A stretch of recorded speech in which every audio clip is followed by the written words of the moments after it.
तो दोस्तों कल आ चुका है हमारी छोटी दीदी का वीडियो और इन्होंने जो टाइटल डाला है वो विवादित डाला है।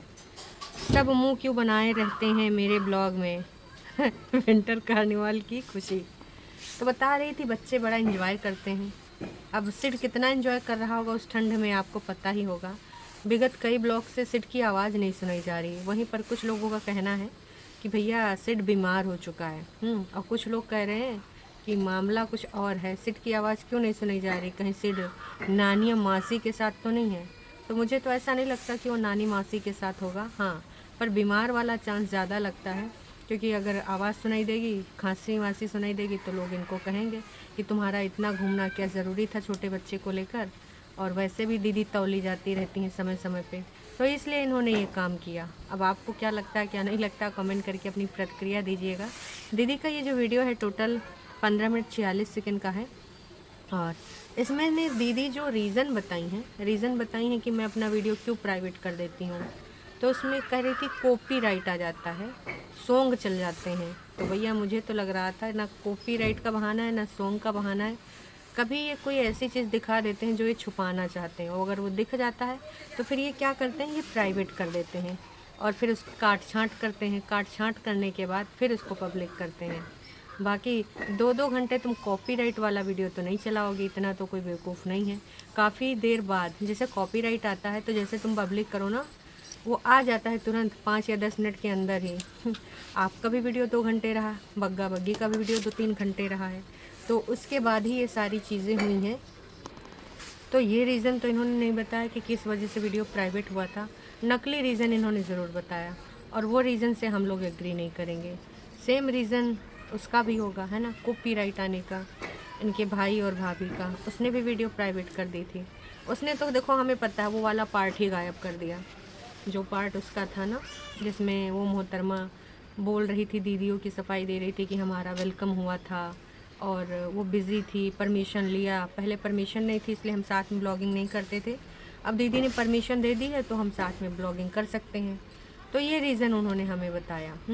और उसके 2 घंटे बाद दीदी मुझे लग रहा है रिसिया गई होंगी, तो फिर तुरंत तुरंत उसको प्राइवेट करके उतना पार्ट हटाना पड़ा। तो इनकी सबकी कहानियाँ ये होती हैं, बता देते हैं कॉपीराइट आ गया था, सॉन्ग आ गया था। बहुत ही बकवास बातें हैं, झूठी बातें हैं, इनका वास्तविकता से कोई संबंध नहीं है।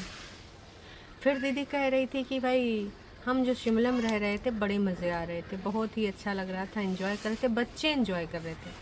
अब एक चीज़ बताइए, बच्चों को उन गाने में क्या ही इंटरेस्ट रहा होगा जो सिंगर तुम सबको पसंद है, जिसके लिए तुम माँ मरे जा रहे थे कि भैया हमको इनको सुनना है, हम 31 को भी आएंगे, फलाना ढिमकाना। छोटे बच्चों को इन सब चीज़ों से एक बार कार्टून शो होता या फिर कुछ और होता तो हम मान भी लेते। मतलब उस सिंगर को सुनने से सिर्फ एकदम बेताब हुआ जा रहा था। 4-5 साल का बच्चा क्या ही इंटरेस्ट लेगा किसी सिंगर में। तो भैया कह रही थी बच्चे बड़े एंजॉय करें। वैसे ये वाली बात इसने पहले भी बोली है, जब ये ज़बरदस्ती गोवा ट्रिप पे ले गई थी सिड को, और इसके अलावा कहाँ वो यूके उत्तराखंड गई थी, और इसके अलावा मुंबई के टाइम तो सिड बहुत ही छोटा था। तो भी कह रही थी कि सिड ने बड़ा इन्जॉय किया। मतलब यार घूम तुम रहे हो, बच्चे को ज़बरदस्ती घुमा तुम रहे हो, सिड क्या ही इन्जॉय करेगा। उस टाइम तो शायद 2 ही साल का रहा होगा, उसको तो सेंस भी नहीं था जब टैक्सी वाले भैया ने इनको करीना कपूर बोला था। करीना कपूर बनी थी बड़ी दीदी, क्योंकि उन्होंने वाइट वाला वो पहना था, टॉप पहना था, टॉप। तो इनके सबके ना बच्चों के ऊपर चलते हैं, बच्चों को वो बना के कि बच्चा एंजॉय कर रहा है इसलिए मैं कराने जा रही हूँ। कितने अच्छे पेरेंट्स बन रहे हैं कि भाई बच्चे ने पहला, दीदी ने एट द एज ऑफ 31 तब इन्होंने कार पहली बार देखा, क्या चीज़ पहली बार, तब इन्होंने वो स्नोफॉल देखा, है ना। चलो ठीक है। और फिर इनके जो बच्चे हैं, बच्चे वो अभी जितने बच्चे हैं, बग्गी पहली बार फ़्लाइट में बैठी थी तो उसने भी कल की फ़ोटो दिखाई थी। ये वाली फ़ोटो तब की है जब मैं पहली बार फ़्लाइट में बैठी थी। तो ये अपने बच्चों के बारे में भी बात कर रही थी कि बच्चे भी, मेरा बच्चा जो है सिड, उसने भी स्नोफॉल देख लिया, मैंने भी देख लिया एट द एज ऑफ 31। तो इस बार भी ये देखना चाहती थी स्नोफॉल, पर ईश्वर ने कहा कि ना स्पीटो कुनबा वासियों, जब तक तुम शिमला में रहोगे स्नोफॉल होगा ही नहीं। स्नोफॉल नहीं हुआ, फिर ये इधर चले आए। अब दीदी कह रही थी मुझे खाना खाने से डर लगने लगा है, क्योंकि मुझे डर लगता है कहीं लूज मोशन ना हो जाए। हाँ, भैया उल्टियों का भी डर है, बहुत सारी चीज़ों का डर है। अब दीदी तुम अगर खान पान में सुधार रखोगी, राक्षसों की रह कुछ भी न ठूस लोगी ना, तो कुछ नहीं होएगा। अब राक्षसों की तरह तुम कुछो ठूसोगी, मौका पा जाओ दस्तूर है तो कुछो खाए पिए पड़ी हो, तो भैया देखो ये तो होना ही है। तो थोड़ा सा संभल के खाओ पियो, फिर आराम से तुम्हारे को कुछो नहीं होगा। और अगर संभल के नहीं खाओ पियोगी तब जाहिर सी बात है तुमको बहुत कुछ होगा, है ना। फिर दीदी ने जो बात बताई हमको तो सदमा लग गया भाई। दीदी का रातों रात 1 किलो वजन कम हो गया। कह रही थी जैसे मेरी उल्टी पल्टी हुई, जो भी हुई ना, लूज मोशन वगैरह, तबीयत ख़राब हुई मेरी। मैं 60 किलो की थी और मैं एकदम से 59 की हो गई। वैसे दीदी कुछ किलोग्राम खट्टा होगा, जो तुम खाई थी, पेट साफ हो गया होगा तुमने। भाई इतना खाया था, इतना ठूसा था ना, तो वही तुम्हारा कम हो गया होगा। बाकी कोई उल्टी पल्टी से कुछ नहीं हुआ है, आपको भी पता है, हमें भी पता है।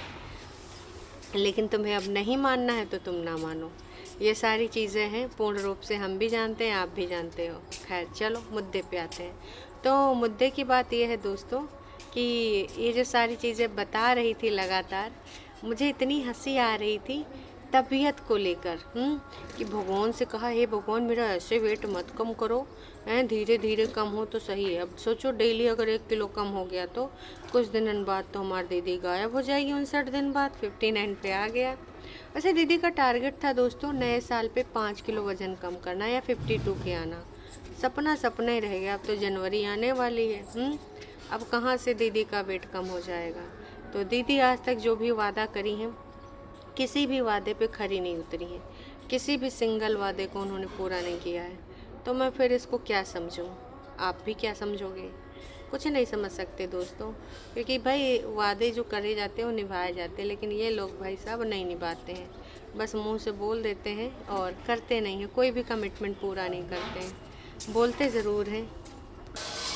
फिर हमारी दीदी ने सोल दिखाई और जैकेट दिखाई। जो हमने देखा सोल और जैकेट, तो फिर देखा कि भाई ठंड बढ़ गई है, फिर मैंने भी ये जैकेट पहन ली है। नहीं, यहाँ पहले से ही ठंड है। सीट की यहीं पे रह गई थी जैकेट, तो दीदी ने हाफ जैकेट और ले ली। मैं ये पहनूंगी, फिर उसके ऊपर से ये पहनूंगी। फिर दीदी ने इस ब्रांड का स्वेटर दिया, फिर मैं ये पहनूंगी। वो ब्रांड ब्रूंड देख के मुझे इतनी हंसी लग रही थी कि क्या ही बताएं। कह रही थी अब जाने का टाइम भी है तो साथ साथ में मैं पैकिंग भी कर ले रही हूँ, क्योंकि भाई अब जाना तो है ही है। अपना घर अपना होता है। जैसे नंद ने तो बोला है, अरे नंद ने कहा है, भौजी ने तो बोल दिया।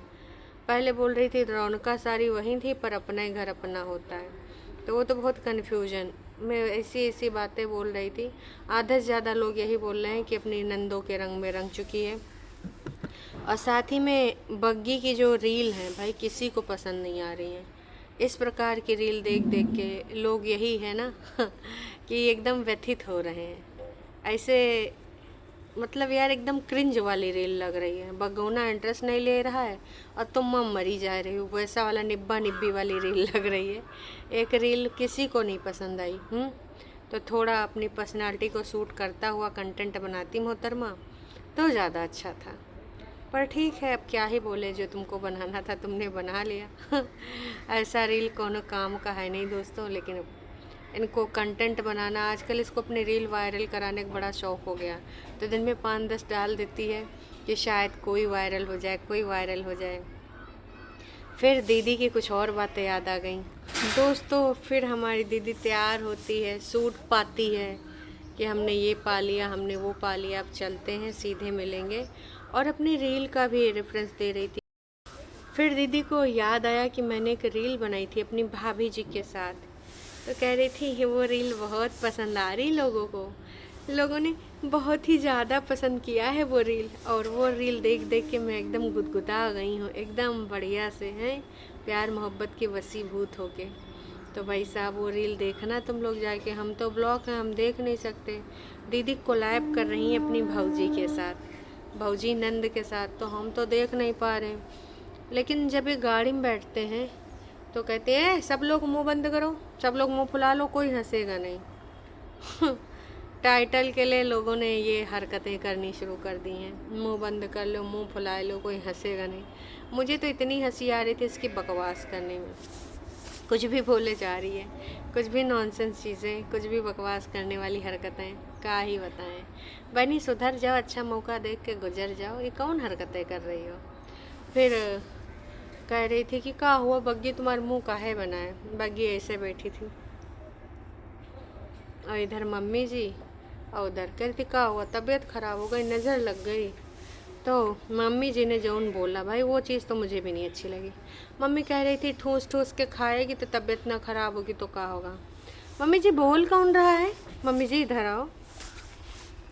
देखो नो डाउट वोट खाने में एक नंबर की भाई साहब है, वो कुछ मिल जाए ठूस लेगी, लेकिन आप बोल नहीं, आपके मुँह से शोभा नहीं देता है। तुम्हारी बेटौनियाँ ठूस ठूस के खाएं तब तो तुम नहीं बोलोगी हैं। और तुम भी तो लगातार मुँह चलाते रहती थी। सबसे पहले तो तुम फेमस हुई थी कि जब देखो मम्मी जी वीडियो में आए मतलब उनका मुँह चल रहा है। हम सब ने जितनी बार भी देखा मम्मी जी को वीडियो में, बग्गा के वीडियो में, छोटी की वीडियो में, बड़ी की वीडियो में, और बग्गा तो जानबूझ के खींचता भी था। दोस्तों गाइस देखो मम्मी जी ठूस रही है, और मम्मी जी जब भी ठूसती थी वो बढ़िया अच्छे से क्लिप बना लेता था। तो मम्मी जी ठूसने में तो आप भी फेमस हैं। फिर जब बग्गा और बग्गी मतलब आ गए प्रॉपर रूप से, शादी से पहले भी बग्गा बोला था कि मम्मी को कंपटीशन देगी मेरी बीवी, अब मम्मी का साथ देगी मेरी बीवी, क्योंकि मेरी मम्मी भी खाने पीने वाली है, मेरी बीवी भी खाने पीने वाली है। तो देखो तब ये बात हमने सुनी थी खाने पीने वाली। तो बकवास तो ना ही करो तो ज़्यादा बेहतर होगा। और कह रही थी हमने जो वहाँ पे वीडियो बनाते हैं वो लंबे लंबे हो जाते हैं, कोशिश करूँगी मैं छोटे छोटे क्लिप बनाऊँ। फिर पूरी वीडियो में दोस्तों यही इनका घूमते फिरते इधर उधर, और जो कार्यक्रम थे थोड़ी थोड़ी क्लिप, फिर थोड़ा थोड़ा अपना अपना मुंह पे ला के कैमरा दिखा दे रही थी। ये वीडियो बेसिकली वहीं का है, शिमले का। कभी दीदी ऐसे कर रही थी, कभी ऐसे कर रही थी, और फिर सारे नाटी नोटी, मतलब जानते हो कि जो सब बासी माल आ जाता है, सबसे आखिरी में बासी माल इसी का आता है, प्रेतिन का। जुठियंका मार ऐसे ऐसे करके मार नाचे जा रही थी झूम बराबर झूम। फिर बग्गा भी वही मेंढक वाली वो पहने था जैकेट। यार इस जैकेट में बग्गा इतना गंदा लगता है, फिर क्या ही बताएं। फिर दीदी ने बताया कि भैया आज जो सिंगर आए थे अरुण जी, हमने बहुत इन्जॉय किया, संगीत एकदम चकाचक था। उतरते हुए इन्होंने कैमरा पकड़ा दिया होगा कैमरा पर्सन बग्गी को। बग्गी इनका वीडियो बना रही थी। दीदी ने ब्लैक स्वेटर पहनी थी, ऊपर से हल्के कलर की उन्होंने ले रखी थी क्या, जैकेट। उसके बाद इन लोगों ने खाई खिचड़ी। चलो कम से कम ये लोग अब खिचड़ी पे आ गए हैं, है ना। वो सारी चीज़ें अब इनकी ख़त्म हो गई हैं जो ठूस ठूस के इन्होंने खाई हैं। अब इतना ज़्यादा छड़ छड़ फड़ हो चुका है कि सोचिन होगा यार औकात में आ जाए, क्योंकि फिर अब ज़्यादा ही समस्या भारी हो जाएगी। फिर हमारी दीदी ऐसे करके गाड़ी में जब बैठी हुई थी दिखा रही थी, क्योंकि समझ रहे हो जब वापसी होती है ना तो थोड़ा सा तो दुख दर्द होता ही है। यादें जो एंजॉयमेंट किया था बच्चे ने, सॉरी दीदी ने तो कोई एंजॉय नहीं किया था, बच्चे ने एंजॉयमेंट किया था। तो बच्चे का भी सारा कुछ दिखाया गया है ना, जो भी इंजॉय करने गया था। ये तो बेचारी अबला नारी फर्स्ट प्रायोरिटी को खुशियाँ देने के लिए गई थी, इसको एंजॉय करना ही नहीं था, असल में सिर्फ अपने बच्चे के लिए गई थी। आप सोच सकते हो कितनी अच्छी माँ है। हर माँ ऐसा नहीं करेगी, पर ये माँ ने ऐसा किया। फिर ये माँ पहुँचती है कहाँ, बाहर के वो दिखाते हुए पहुँच जाती है घर की। अब हम लोग घर पहुँच चुके हैं, गाड़ी से सारा सामान निकाल उकार रही हूँ। जल्दी है घर पहुँचने की खुशी अलग होती है। अब फटाफट अपने घर जाएंगे, अपना सामान समेटेंगे और फिर आराम से चाय बनाएंगे, फिर थोड़ा रिलैक्स हो जाएंगे, शाम की तैयारी करेंगे और फिर गुड मॉर्निंग और गुड नाइट वाला तो सिलसिला चलता ही रहेगा। फिर भैया हमने देखा कि चाय चढ़ गई। दोस्तों ये जब गाड़ी में बैठे थे सब अपना ही मुंडा दिखा रही थी। हम सबको यही लग रहा है कि झुठियंका भी आई है, और कुछ लोगों को लग रहा है कि नहीं झुठियंका नहीं आई है। अब आई है झुठियंका कि नहीं है ये तो राम जाने भाई साहब, लेकिन समझ नहीं आ रहा है। नॉर्मल से खिचड़ी उचड़ी खा रही थी, हम सो गए थे, फिर हमने ये किया, फिर हम सुबह उठ के चाय पिए, 6:30 बजे गई, जल्दी उठना था, थोड़ा जल्दी उठ के काम किया। 6:30 बजे उठ के भाई साहब रिकॉर्ड बनाई है। किसको इम्प्रेस कर रही थी तुम 6:30 बजे? मम्मी जी को। शिमला में काफ़ी टाइम यादें बनाई, रील बनाई, है ना, बहुत अच्छा लग रहा था। और मैं सबको नेक्स्ट व्लॉग में जवाब दूंगी, क्योंकि बहुत सारी बातें हैं और गो थ्रू होना पड़ेगा सोशल मीडिया पे क्या चल रहा है। बट जो भी चल रहा है, मैं आपको एक चीज़ बोलना चाहती हूँ कि लाइफ में जब चीज़ें आ जाती हैं तो खुश रहते हो ना, तो बहुत सारे लोग ना काइंड रहने चाहिए, फलाने रहने चाहिए, ढिमकाने रहने चाहिए। मेंटल हेल्थ पे ध्यान दो। मैं अपनी मेंटल हेल्थ पे फोकस कर रही हूँ। मतलब तुमने मान लिया कि तुम दिमाग से हिली हुई हो। बाकी मुझे पता है क्या क्या चीज़ें चल रही हैं, एक एक सारी चीज़ों से गो थ्रू होंगी, फिर उस पर ना कुछ ही अपना पॉइंट ऑफ व्यू रखेंगे। मतलब जो नेक्स्ट वीडियो आज या कल में आएगा वो इनका विवादित हो सकता है, क्योंकि अब जो चल रहा है इनके सपोर्टर्स ने कुछ बोला होगा, फिर टमाटर वमाटर की कहानी बनाने लगी कि हम ये लेके आए वो लेके आए। देखो व्यूज़ के लिए कुछ भी बोलती रहती, बकवास करती रहती, इसलिए मैं इसकी बातों को तो सीरियसली लेती नहीं हूँ। बाकी आपको क्या लगता है क्या नहीं लगता है, कमेंट करके प्रतिक्रिया दीजिएगा। अभी के लिए इतना ही, फिर मिलते हैं लाइव में। तब तक के लिए टाटा बाय बाय।